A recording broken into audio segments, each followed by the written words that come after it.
morning, Kapaps. Dito po tayo ngayon sa simbahan ng Tansa.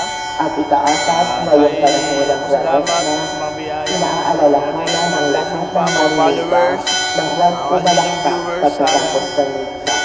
Maraming salamat po. Ngayon po ay may simba. Nandito po tayo sa bayan ng Tansa. Simbahan ng Tansa. Dito po ay maganda, tahimik.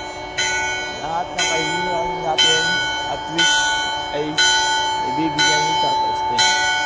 Mag-isal lang kayo palagi at mahalin yung sarili, pamilya at palagi magdadasal. Umaga, tanghali, gabi para ay mas baybayan. Ito ang ating mahal na Birhen ngayon. Diyan po tayo ngayon, mahal na Birhen. Ayan po, ganyan ang ganda sa Tansa.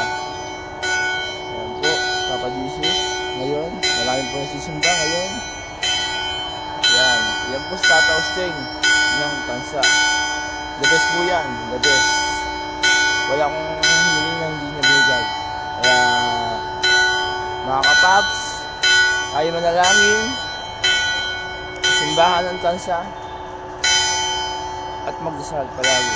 God bless you, Bob, and follow myself, Pape.TV.